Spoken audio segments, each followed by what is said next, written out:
میرے نبی تشریف لے جا رہے ہیں، آپ کو آواز آئی یا رسول اللہ، آپ نے یوں دیکھا، کوئی نظر نہیں آیا، پھر آواز آئی یا رسول اللہ،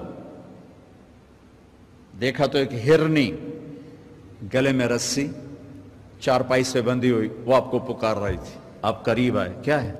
کہ آپ کا صحابی مجھے پکڑ کے لایا ہے، میں اللہ کی تقدیر پہ راضی ہوں، مطلب ذبح کی جاؤں گا، لیکن میرے چھوٹے چھوٹے بچے ہیں، وہ بھوکے ہیں، اگر آپ مجھے چھوڑ دیں میں ان کو دودھ پلا کے واپس آ جاؤں گا۔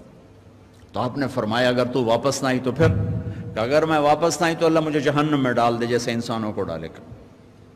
تو آپ نے اس کی رسی کھول دی اور وہیں بیٹھ گیا، اس نے دوڑ لگائی اور پہاڑوں میں غائب ہو گیا۔ دیر گزر گئی تو آپ نے دیکھا وہ پہاڑ سے اتر رہی تھی اور آ کر کہا یا رسول اللہ میں حاضر ہوں۔ اللہ اکبر، اسے خبر ہے میں کیوں حاضر ہوں۔ یہ ہمارے فیصل آباد کا بازار والا 10 روپے کے پیچھے وہ جھوٹ بولتا ہے کہ زمین آسمان کانپ اٹھتے ہیں۔ آپ نے اس کو رسی سے باندھ دیا اور پھر بیٹھ گئے۔ دیر گزری، وہ صحابی ہے جنہوں نے پکڑا تھا شکار کے لیے، وہ دیکھ کے پریشان ہو گئے، یا رسول اللہ آپ کیسے؟ کہا بھائی میرا ایک کام ہے چھوٹا سا۔ کہا کیا؟ کہ یہ ہرنی میں ہدیہ مانگتا ہوں آپ سے۔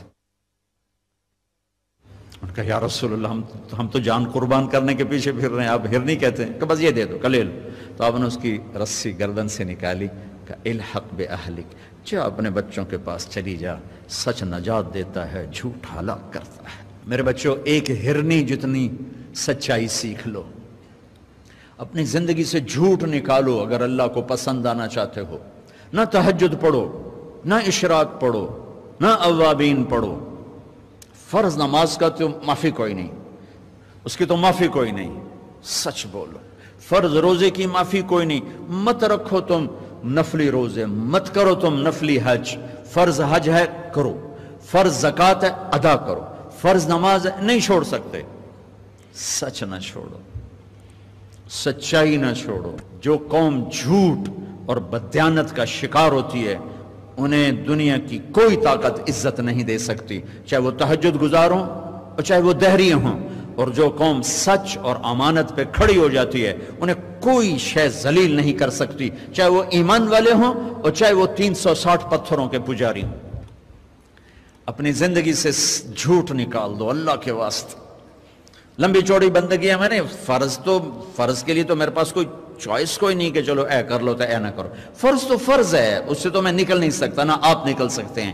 لیکن میرے عزیزو سچے بن جاؤ، سچے بن جاؤ، دیانتدار بن جاؤ، دیانتدار بن جاؤ۔ جو وقت یونیورسٹی کا ہے اس میں اگر آپ اپنے کام پہ جا رہے ہیں تو یہ آپ بددیانتی ہے۔ یہ خیانت صرف یہ نہیں کہ تم نے پیسے میں خیانت کی، ٹائم کی خیانت ہے۔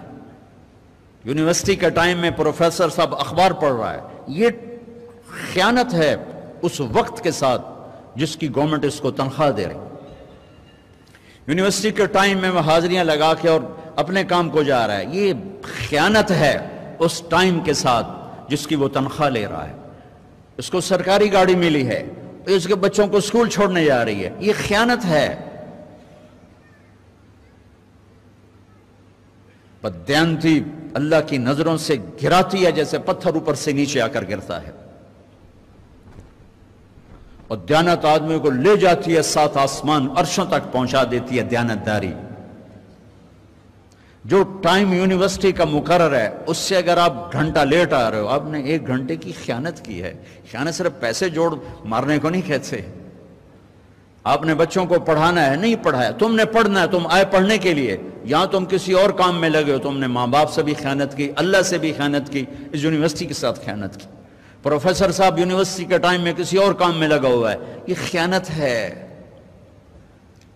اگر اللہ اس کے رسول کا پسندیدہ بننا ہے تو میں لمبے چوڑے وظیفے نہیں بتا رہا ہوں، چھوٹی چھوٹی 2 باتیں بتا رہا ہوں۔ سچائی، امانت، سچائی، امانت۔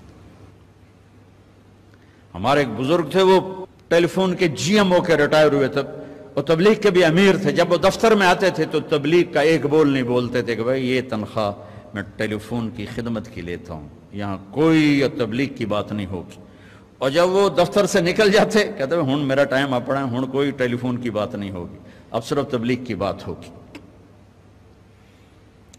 میرے بچوں، بددیانتی نے ہمیں زیرو کر دیا ہے۔ یہ تو ایک اجتماعی زندگی کے لحاظ سے میں کہہ رہا ہوں۔